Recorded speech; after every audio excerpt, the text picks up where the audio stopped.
EU. Mr Cameron will back up his demand with the claim that nearly half of all new arrivals from the EU are claiming benefits. He will say that 43% of EU migrants rely on the support of the UK benefits system during their first 4 years in the country. This represents 224,000 EU nationals out of 526,000 new arrivals. Now, I'm sorry to blitz you with figures. Stay with me for just a few, at this time of the morning, stay with me for just a few more. About 148,000 of these claimants, that's around 66%, receive tax credits, housing benefits, and other welfare handouts available to people in work.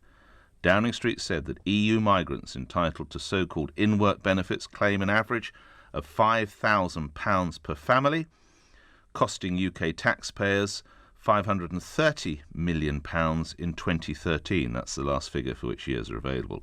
Now, under the government's planned reforms, none of these claims would be permitted for migrants in their first 4 years.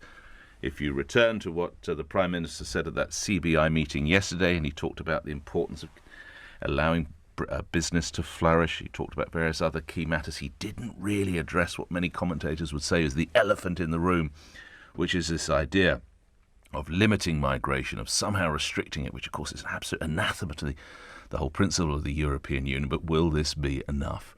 Richard Tice is co-founder of Leave.EU. He's a businessman himself, property entrepreneur and former CEO of a FTSE 250 company, and joins me now. And that's the question to you, Mr. Tice. Will this be enough, do you think, to assuage these concerns? Good morning.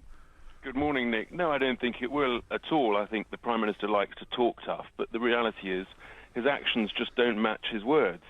And, this list of demands that he's talking about no more than restates actually what's the existing status quo. He really has achieved so little since his Bloomberg speech. And I think as more people get engaged with this subject, they'll realise that actually the biggest risk here is Britain staying in, with the risk of ever higher contributions to the EU, ever more rules and regulations, ever more centralisation. And people will appreciate that actually Britain can do so much better. Is there any package of measures, any reasonable package of measures the Prime Minister and his colleague George Osborne could get from Brussels, from Europe, that would make you happy?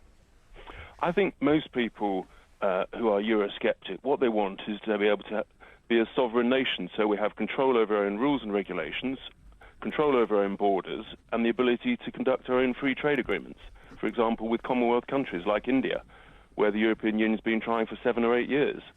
So, of course there are things that, would make us a sovereign nation again, but at the moment this package is frankly astonishingly weak.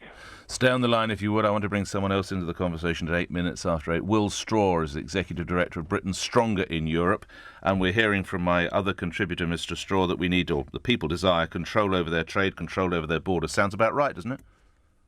Well, I think we actually get a very good deal from the European Union at the moment. And the question I'd put back to Richard Tice is, if you want to bring back all the budget contributions we make to the EU, if you also want to end free movement entirely, how on earth do you think we'll get access to the single market, the free trade area with the European Union of 500 million citizens, which countries only get access to if they're willing to make a budget contribution and accept the rules and regulations, which is exactly what Norway and Switzerland does. But talk about sovereignty, as Richard does. What Norway has to do to access the single market is accept all the European Union's rules and regulations without any say in how they are set. So I think that actually Britain is stronger, we're safer, we're better off as part of the European Union. Of course, these reforms that the Prime Minister is trying to achieve will improve that relationship. But actually, if we try to get access to the single market without being part of the European Union, we would actually lose sovereignty rather than gaining it. Richard Tice. Well, the reality is everybody, Australia, China, all countries around the world can trade with Europe. This idea that you have to be a member of the EU to be able to trade with it is a complete myth. We would operate under normal World Trade Organization rules, but the reality is because the EU sells over 100 billion a year now, according to the latest figures for 2014, to the UK than we do to them, the reality is we'll negotiate our own special agreement. We're the 5th largest economy in the world. We're the EU's biggest export partner. It's a complete myth to say that you have to be in the EU to trade with it.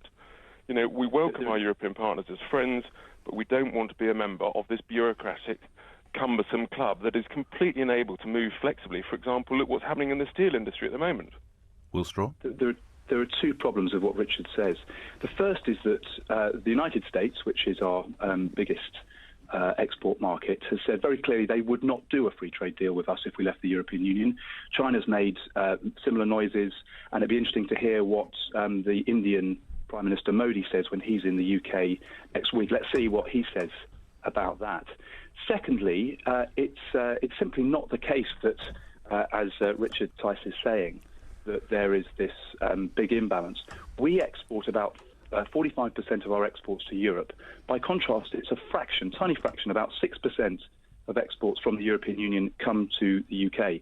So we wouldn't actually get a particularly preferential deal. And why should they? If we were to leave and then suddenly want to get access to the single market without any of the tariffs, with that free access, and we got that deal, what would stop Italy or Spain or Greece or Poland saying, hang about, we want that deal as well? It's just not going to happen. And I think it's time for Leave campaigners to be a bit more honest about what they want to see from Britain if we left the EU. I think my listeners, Mr. Tice, just interrupting if I may, my listeners would be very concerned if Mr. Straw is right when he says that America would not... He's not right at all. To say wouldn't... right at all. Well, I am. The US we don't have a free trade agreement with America at the moment. The reality is, America has negotiated trade agreements with lots of small companies on a one-by-one basis. It's a complete myth. Is it true, Mr. Tice, that last week the US trade representative said that the US would not do a trade deal with the UK? The EU, if you're not a member... Mr. Tice, I don't know, your line seems to have dropped out. Richard Tice, can you hear me? The average tariff... Mr. Tice, we've seen you're echoing. I think your phone's fallen off or something. Can you hear me? You're the one that needs to be honest with the British people. No, we'll go back to Will Straw. Let's just come back while we try and get the line back with Richard Tice. Will Straw, coming back to what the Prime Minister is going to say today, is this weakening his position? How do you imagine European leaders might respond? Well, I think it is an ambitious reform agenda, but I think it will improve the relationship that we have with the European Union. I mean, as I say, I think that it's not perfect, the European Union. In a sense, how could any organisation of its size be that way? But we do get a benefit in terms of jobs around the country from the trade that we have with the EU, lower prices because we don't pay tariffs, unlike other countries, for European goods. So I think this reform agenda will improve that, but we get a good deal at the moment. But isn't the reality that when the European Union was put together, it was at a time when trading, and back in the 50s and 60s, it was a time when trading did have borders. Now, the fact that you or your children can get on the internet and they can buy goods from all around the world, that's completely revolutionised how nations trade. We don't need these giant, almost behemoth trading blocks, do we? Well, what we do need is to keep the tariffs down. And in fact, in the European Union, there are no tariffs. That's the basis of the single market. And I would. But you can and I can. I can get anything I want from around the world now and have it delivered by Amazon. I don't need to be. Sorry, go on. You pay a tariff if you buy it from another country, and yes. that is the reality for many countries around the world. And that's been the importance of trade deals. Yes. But the single market, of course, means there are no tariffs. Yes, I'm going to stay on the line, but I particularly want. I think we've got Mr. Tice back. Mr. Tice, I have to say sorry. That's all right. But my listeners, if this is right, that Mr. Straw is saying that there's no trade deal with the US, that's going to frighten my listeners, Mr. Tice. It's simply not the case. The US has got a trade deal with Oman, for heaven's sake. We don't have a trade deal with the US at the moment. You don't need a trade deal to be able to trade with people. We just operate under normal World Trade Organization rules. And if we leave the EU, we'll have a seat, we'll have influence at the WTO, which sits above the European Union. You don't need to be a member of a protectionist trade bloc in order to trade globally. And, Britain can do so much better if we can negotiate our own free trade agreements all around the world. Final sentence for each of you, if we can. How much, I'll start with you, Will Straw, how much do you think that border control, immigration, Europeans arriving in this country, how much is that likely to dominate this conversation? And if so, isn't that a very difficult one for the Prime Minister to counter? It's clearly a very big issue for people. I stood in the general election and had many, many conversations with people about immigration, so I know what a big concern it is for people. But if we want access to the single market, to keep down the low tariffs, to keep down prices, then we will need to accept the rules and regulations. Switzerland, which is not part of the European Union but has access to free trading goods, still accepts free movement from the European Union. That's part of the deal. Now, I think there are some changes that we can make. There's been cross-party agreement that we need to restrict the benefits that new arrivals from different European countries can receive. That seems very sensible to me. Actually, people are also concerned about the illegal immigration of people coming from North Africa through Europe to countries in the European Union. Of course, if we left the European Union, we'd lose that cooperation. So rather than the French authorities putting people through their paces at Calais, the border would effectively move to Dover. That seems to me like a step backwards. So, all right, Mr. I must end it there. Same question to you, Richard Tice.